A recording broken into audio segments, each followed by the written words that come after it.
en la zona fascicular. ¿Qué se opina? Acá es importante. Aquí no y aquí utilizar lo que se puede decir. La de atrás no la has explicado. ¿Cuál? No, es que es la de adelante. No, esta es la de atrás. Esta es la de adelante. Mira.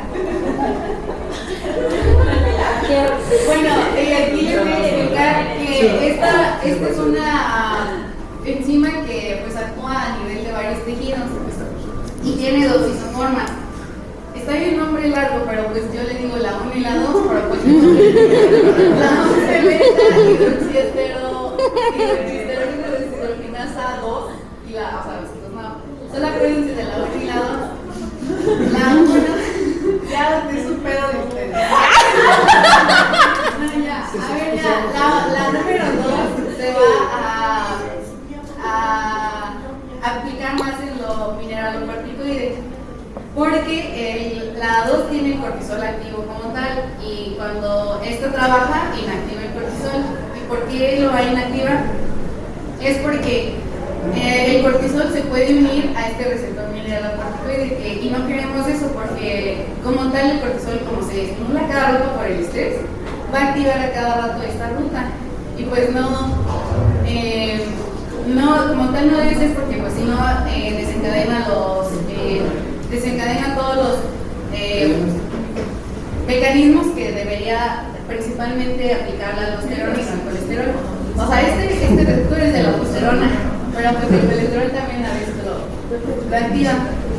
Y luego tenemos la isoforma 1, que ahora es lo contrario, es su gemelo malvado, porque la cortisona es inactiva y tiene el poder como de activarla. Y cuando el cortisol se activa, su objetivo, o lo que él debería hacer es unirse a un receptor de glucocorticoides, porque así ya tiene los efectos de, pues, que conocemos del cortisol, de que acelera el metabolismo y que la gluconeogénesis, o sea, todos estos que podría explicar ayer. ¿Los puedes volver a explicar? Compañero. Ya, está horrible. Es más, yo pensé que era día y noche. No, ¿cierto? Era broma. Yo literalmente en el arquitectura y ya. O sea, no tiene nada que ver los colores.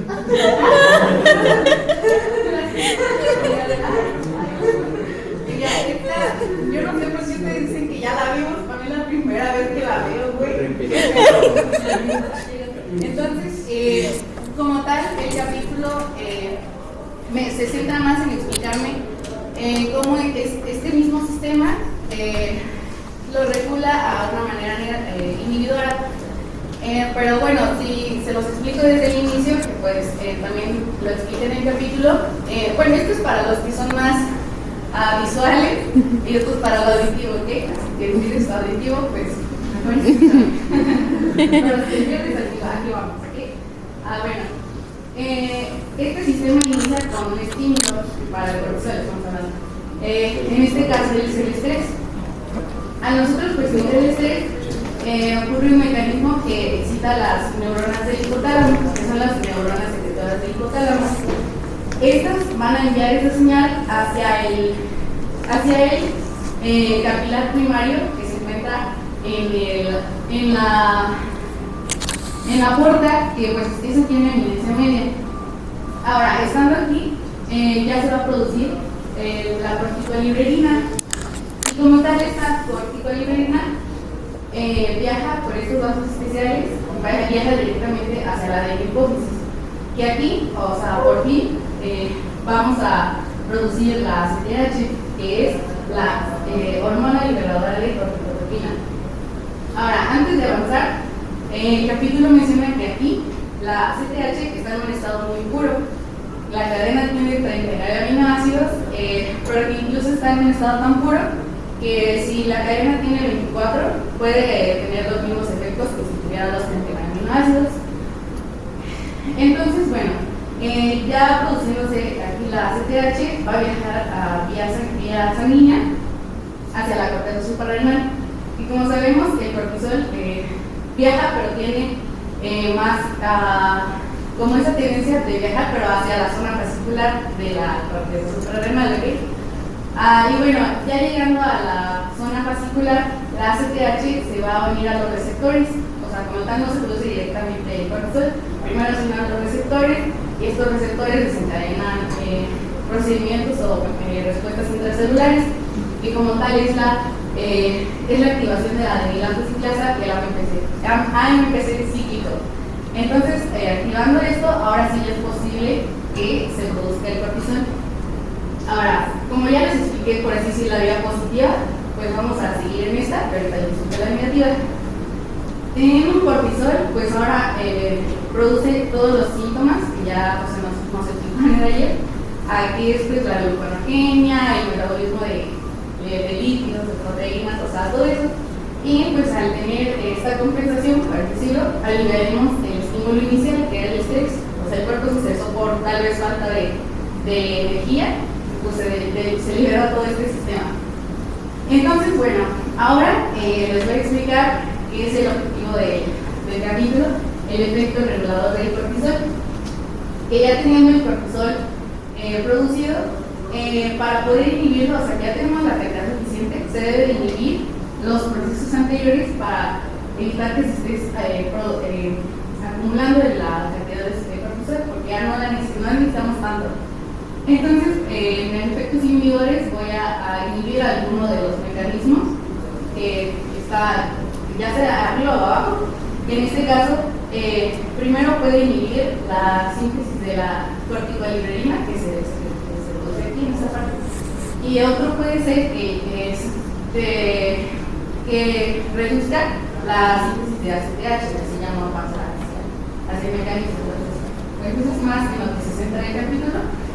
Y ahora, bueno, siguiendo con este tema del cortisol, podemos tener el ciclo circadiano, que esto es un caso hipotético porque esto no es un estudiante de medicina, claramente, porque aquí muestra ¿Cómo está el una ritmo persona. de este? Bueno, Ahorita ¿no quieres decir el tuyo?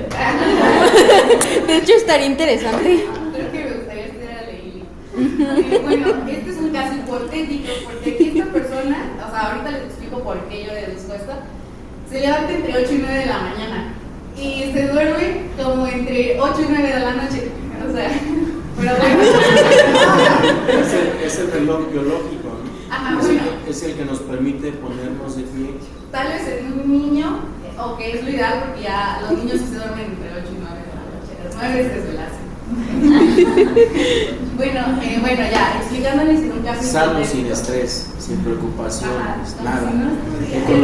Economía bien, ambiente laboral bien, carga académica bien, relaciones maritales bien. Ese es el prototipo perfecto. Ideas. Cero estrés, sano, física y mentalmente. Entonces, tenemos un caso súper hipotético. Una persona produce cortisol alrededor de 20 microgramos sobre decilitro, una hora antes de levantarse. Y bueno, ¿por qué queremos tener un cortisol alto en la mañana? Porque pues el cortisol acelera el metabolismo y todo el proceso de energía y necesitamos estar en un estado activo para mira, después. A las 7 de la mañana. Bueno, no, ya. Entonces, bueno, ya antes de la noche, cuando ya se va a dormir, antes de medianoche, se reduce un 75%. O sea, que llega a una cantidad como de 5 microgramos por decilitro.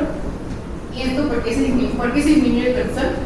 Porque pues ya no necesito estar en un estado tan activo y mi cuerpo necesita descansar. Entonces disminuye este metabolismo y ahora sí promueve el descanso y pues ya mi cuerpo se recupera para el día siguiente.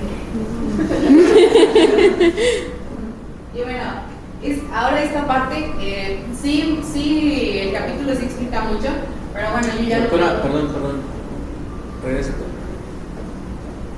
¿Se puede relacionar? Bueno, olvidé decir algo. Sí. Que los hábitos pueden cambiar este ciclo porque no estás aclarando. Pero bueno, ¿Qué pasa si yo altero mi ciclo circadiano? ¿Qué pasa si yo altero la producción de cortisol? Sí, justo mencionan que Y sí. fumo 20 cigarrillos al día. Llevo 30 años fumando. No, yo no lo fumo yo, ¿verdad? Es hipotético. Bueno, justamente dice que malos hábitos pueden alterar la producción, porque cuando tu cuerpo está cansado y necesita dormir, va a bajar esta cantidad de cortisol para que puedas descansar. O sea, no vas a poder descansar si tu metabolismo está full, produciéndote energía y así. Y pues si yo me duermo tarde, tengo picos tal vez durante todo el día o en la noche, tengo picos de cortisol, pues no debería ser lo correcto. En algún momento les comenté que hoy en día el estrés y el estilo de vida están formando parte de un factor de riesgo de enfermedades crónico-degenerativas. Hoy la gente tiene un ritmo más acelerado, tiene 2 trabajos, vive con más preocupación y dependiendo de dónde te encuentres, en la Ciudad de México vives con mucho más rapidez y más acelerado. Eso puede influir en mi estado de salud basal o es un factor que me puede generar enfermedades crónico-degenerativas. Inciso A, sí. Inciso B, Daniel, no. ¿Y por qué?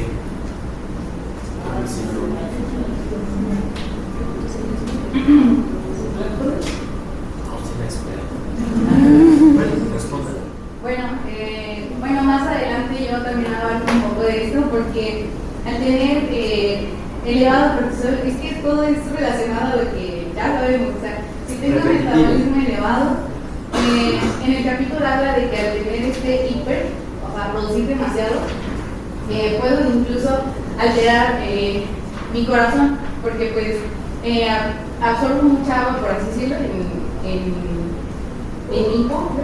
Bueno, más adelante lo menciono. Y empiezo a tener Estoy estresado, vivo estresado,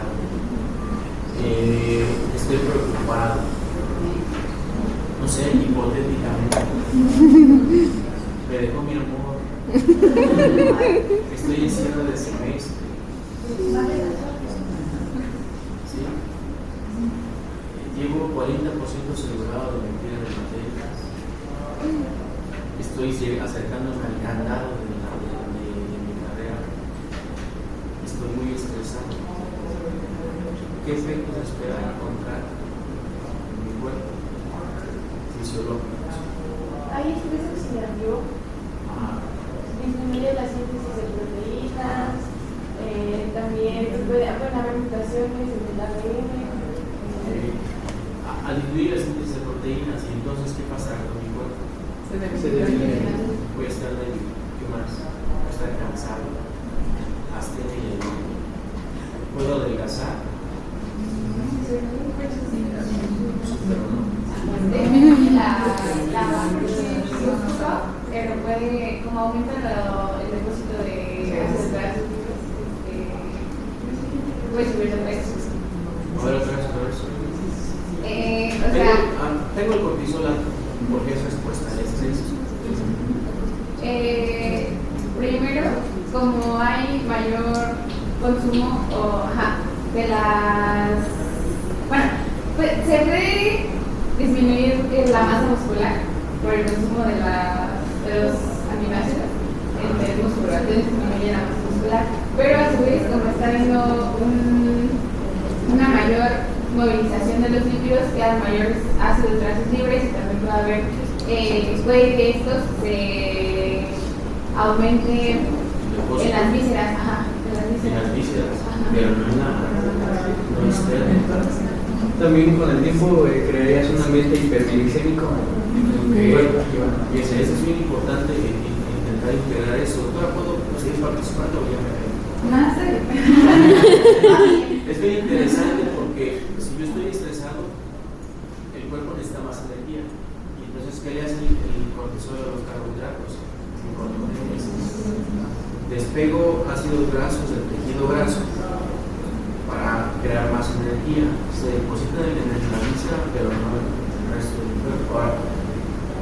Ahora, el depósito de grasa visceral es más dañino que el depósito de líquidos orgánicos.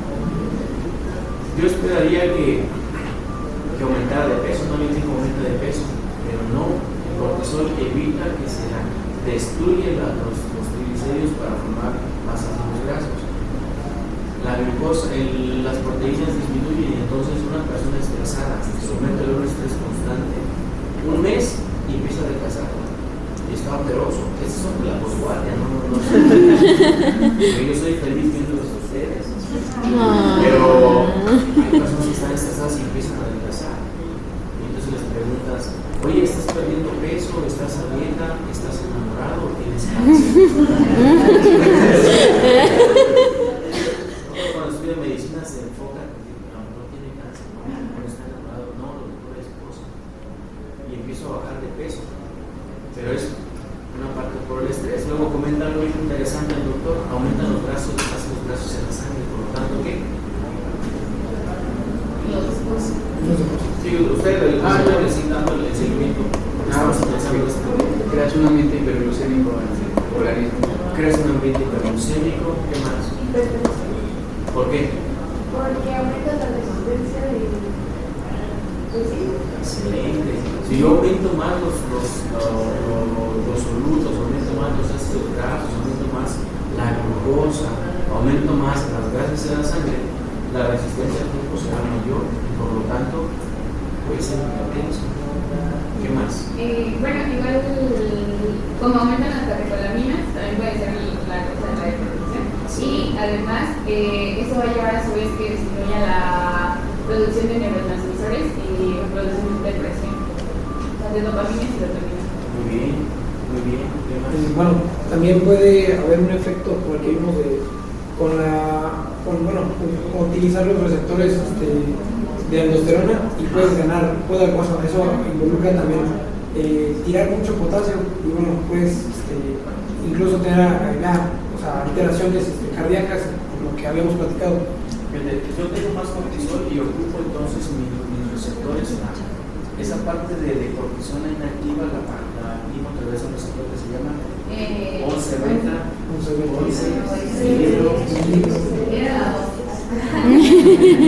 Ese numerito es muy importante, muy interesante, lo tienen que saber. Cuando yo activo ese receptor, entonces el cortisol pasa a activar los receptores mineralocorticoides y entonces de manera natural un estresado normal genera un poco más de aldosterona y absorbe más agua y absorbe más sodio. Eso le suma al aumento de volumen y el aumento de volumen, ¿qué hace? Aumenta la presión arterial. Entonces estoy siendo propenso a hipertensión arterial. Entonces las personas que viven un estrés exagerado, constante y que estoy cambiando mi ciclo circadiano tienen factores de riesgo para aumentar y ser hipertensos. ¿Qué más? Muy bien, diabetes. El cortisol inhibe el efecto de la insulina, entonces tengo resistencia a la insulina. Aterosclerosis por el viaje de los triglicéridos a través de esas lipoproteínas de muy baja densidad. Si yo tengo un flujo muy viscoso, voy a tener un flujo turbulento o un flujo laminar. Turbulento, y eso sería al endotélio. Y esa inflamación hace que haya quimiotaxis y agarre a la célula, agarre a las lipoproteínas con grasa y las empieza a envolver. Dicen que se llaman las células escumosas.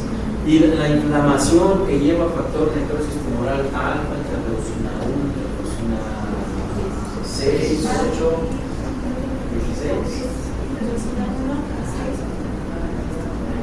Y el factor de necrosis tumoral alfa estimula unas células que se llaman fibroblastos. ¿Para qué sirve?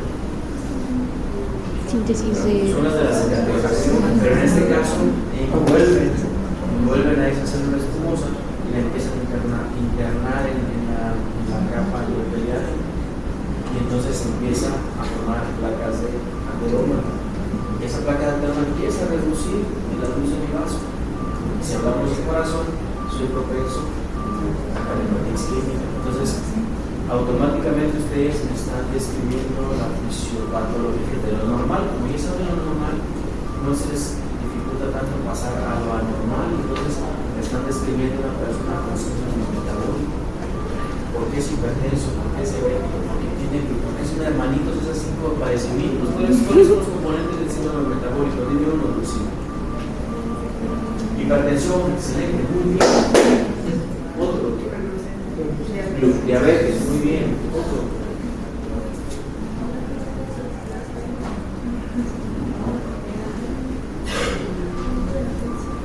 Dislipidemia. Otro. Resistencia a la insulina, excelente. Vamos bien, equipo. Vamos bien. Otra. Obesidad.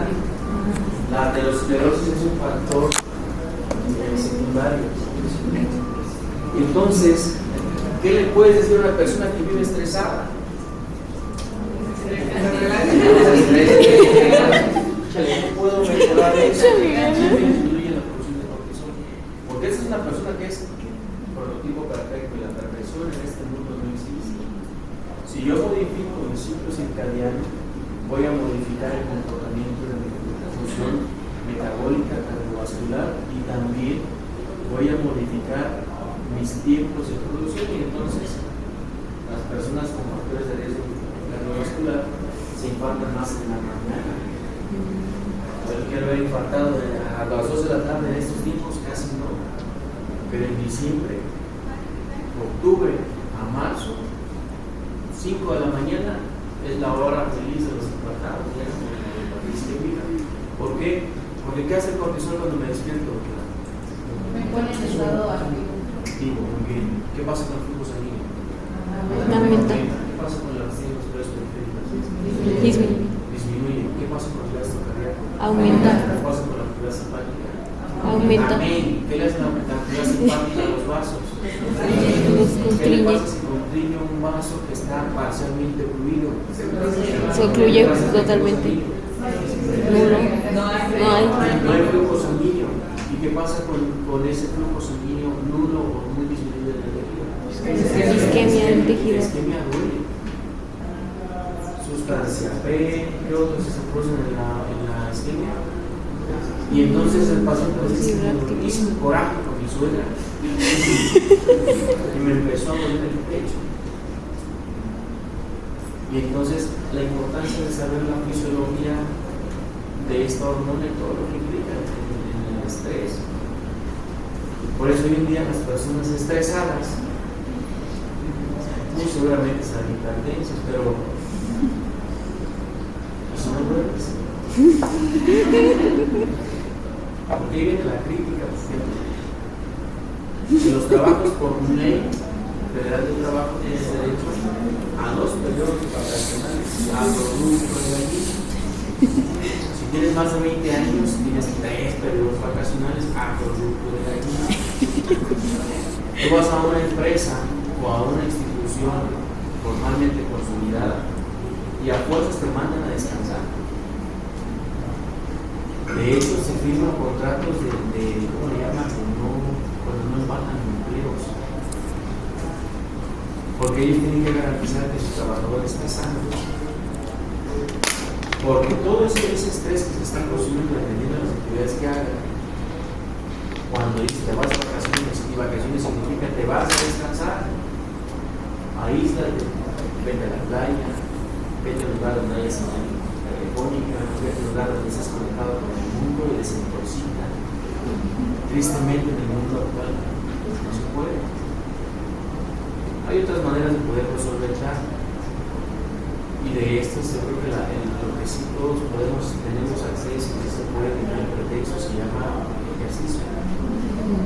Entonces yo al caminar de aquí a posgrado ya me ejercité. Toda esta información, entonces cuando ustedes les den educación en salud a sus pacientes, lo van a saber. El paciente pregunta: señora, tiene que caminar 30 minutos diarios. ¿Y por qué? Yo en la casa barro, limpio, subo escaleras, bajo, me canso.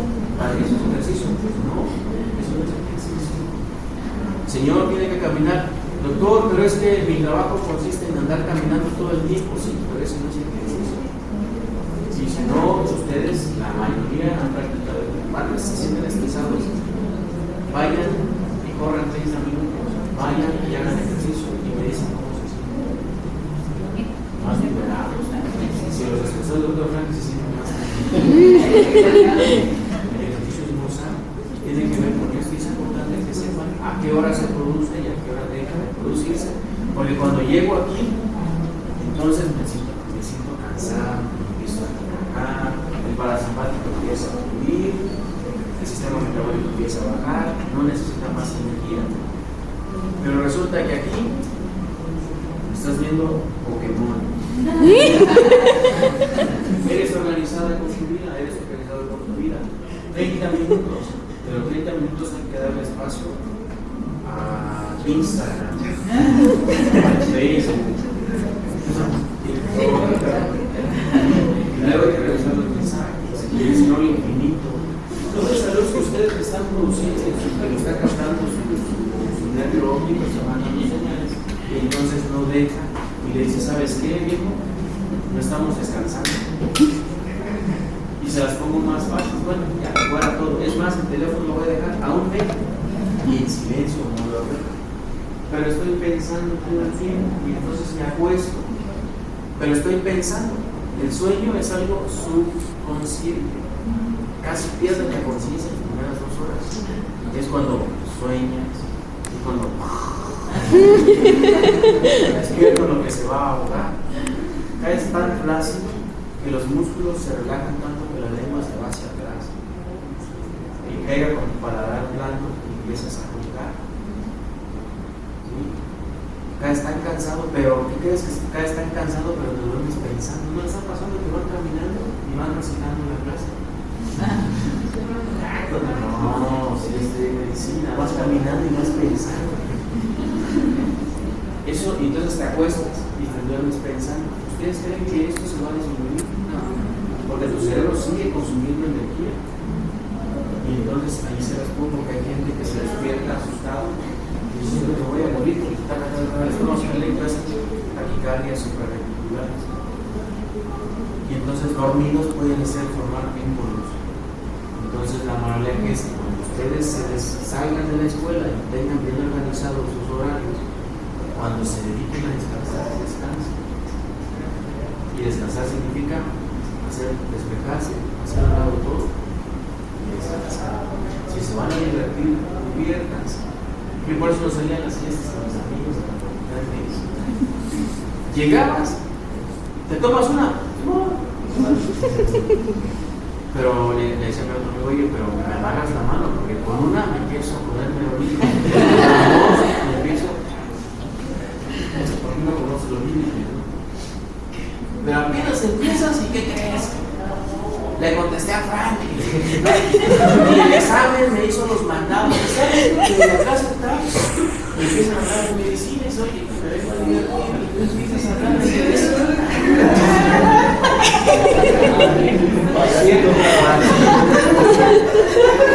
Y todo eso no es con mis hijos italianos, tienen que cuidar su seguridad, entiendan por qué pasan las cosas. Yo lo digo a la doctora, dejas de producir dopamina y entonces lo que te motivaba, yo no te motivo, bueno, me voy a tomar, pero a veces te levantas o te vas y te sientes con las ganas y dices, hoy voy y reestructuro tu programa más, hoy voy a hacer la doctora, ya no voy a ver a mi grupo, te vas contento, llegas contento, pero es que te levantas y dices, sí, tengo que ir, ¿qué pasa? Entonces vas a terminar, porque estás agotando todos esos deseos.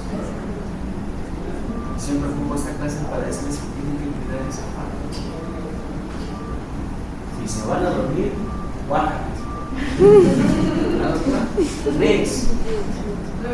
Mande. La de participación. ¿La de participación?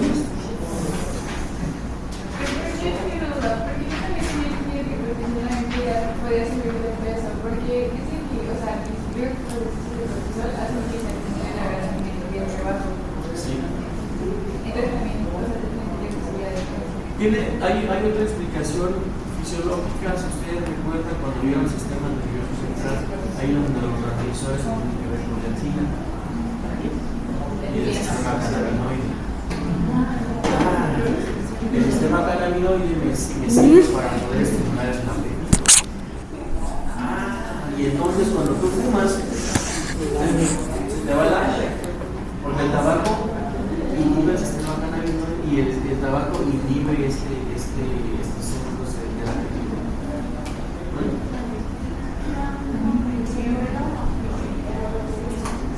La leptina lo que hace es estimula el apetito. Entonces dices, bueno, hoy dejo de fumar, hoy dejo de ver que ya hay adicción a los vegetales. Y entonces empieza a poner ansioso. Y se ha documentado que esa hormona estimula el centro de apetito. Entonces hay personas que manifiestan ansiedad.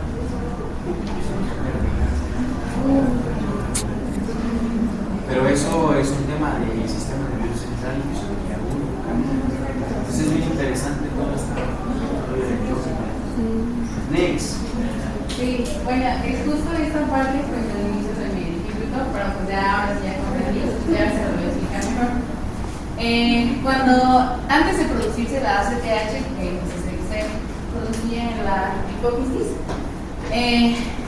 al producirse esta también produce otras hormonas, pero en cantidad muy pequeña y pues hace que no tengan una función como tal en todo el cuerpo.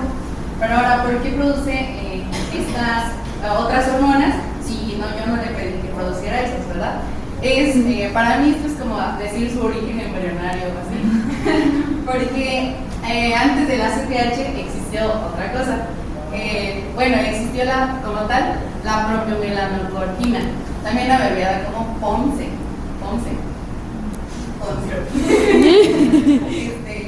Bueno, entonces esta como las cremas. Bueno, justamente al inicio era la POMSE y claro que me va a transcribir este es un GTRN. Claro que se va a transcribir y me va a producir la ACTH que yo quería, pero también en este camino produce algunas otras, como son la estimulante de melanocitos, la lipotropina y la endorfina, que estos ya les van sonando, ¿no? Por ejemplo, con la estimulante de los melanocitos, ya sabemos que si produzco mucha ACTH, en el camino también va a producir mucha de esta, ¿no? Y un signo, ¿cuál era de cortisol elevado? Justo lo que pregunté ayer también.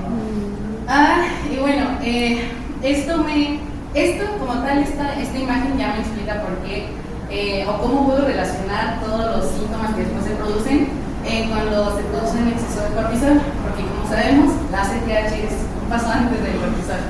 ¿De qué? Bueno, en eso se resume esta imagen. Y bueno, pues ya por último, justamente tenemos ya las enfermedades, de que ya sabemos cómo se produce el cortisol, los efectos normales y lo que debería ser. Y ya, aquí han resumido, pues, o sea, aquí es mucho qué pasa ya. Pues se dan cuenta que una vez analizándolos no es necesario memorizarlos. Con eso es suficiente para que ustedes puedan explicar incluso algún signo clínico. Es ahí donde radica la importancia de que no memoricen, sino que analicen y comprendan. Ahora, la memoria la pueden sí utilizar, pero el cerebro es bien inteligente. Ocupa lo que se acuerda para cierto objetivo y ya que lo logras, y es como dices, soy un caballero.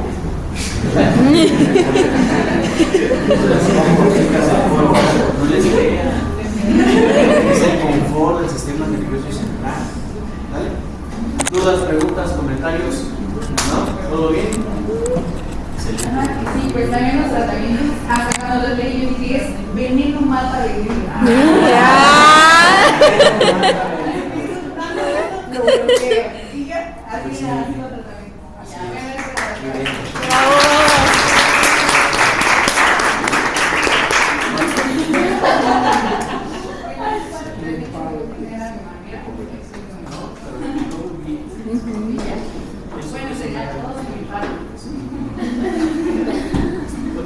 Una pregunta, entonces, ¿por qué se sabe todo esto sobre el cortisol? ¿Por qué a los médicos internos de pregrado y a los residentes les hacen jornadas de 36 horas. Ya se redujeron A 24. ahora haces el problema es que yo considero que se necesita, no estamos capacitados para modificar el sistema de educación en nuestro país. Una, por el tipo de carrera que están cursando, es muy demandante. Ese es el primero. ¿Por qué en los últimos 5 años, con esto no hay? ¿Por qué ha aumentado el número de problemas mentales y más en estudiantes de medicina?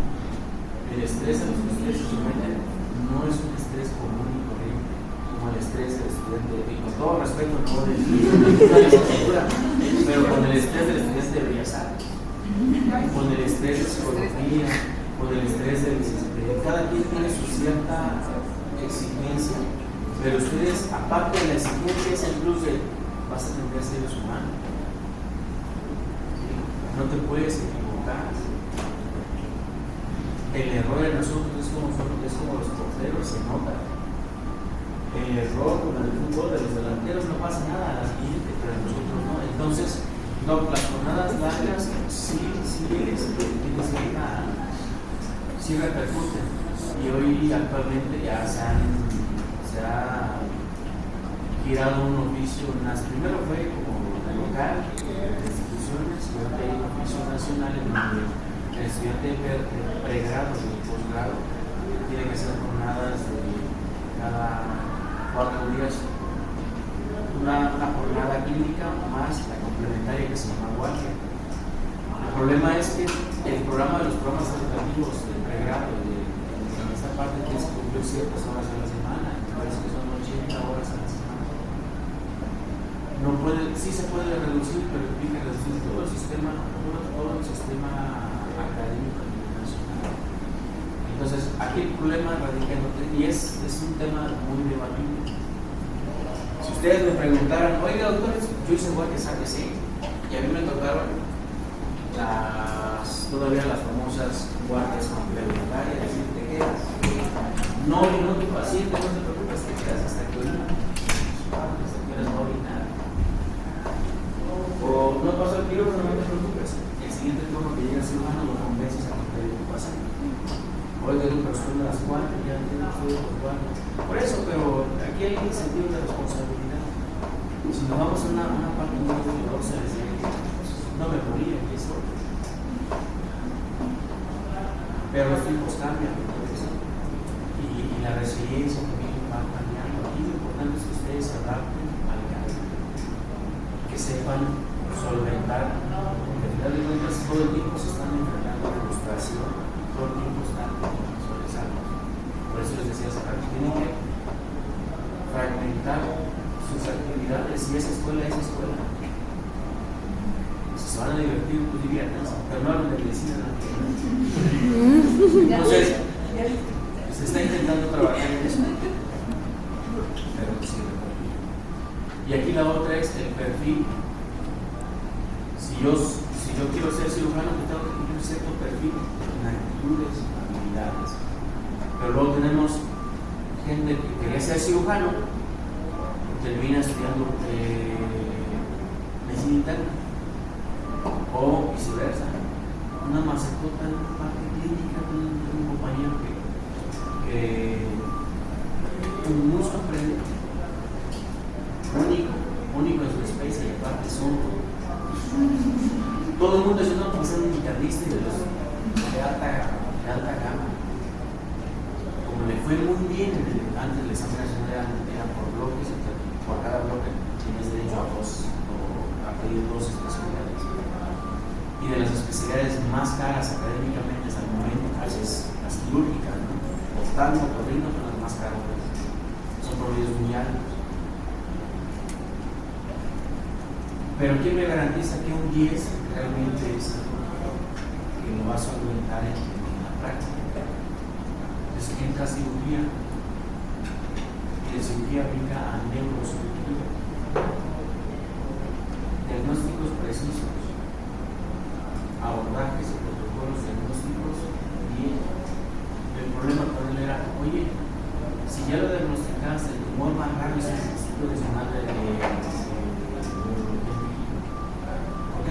cáncer. Eres buenísimo, pero no operas. No le gustaba operar en parte, le gusta más la clínica. Tiene un perfil clínico. Y entonces ahora mi amigo, y lo estimo mucho, ahorita está en el Johns Hopkins. ¿Qué está haciendo? Investigación clínica en neurociencias. Y al final de cuentas redirigieron su perfil. O sea, es quirúrgico, pero no opera, lo investiga. Y entonces está en ese departamento de su investigación. Él se llevó el premio al neurocirujano joven que ya hace a nivel nacional y viene el nivel internacional y se llevó el premio. Entonces el amigo perdón no anda por allá. ¿Qué resultó? Sí, yo pido un favor. ¿Qué acabó? 254. ¿Quién viene la doctora Villegas? ¿De quién? ¿Llega de acá? No. ¿Qué tan confiables son ustedes? Sí, la verdad. ¿Sí?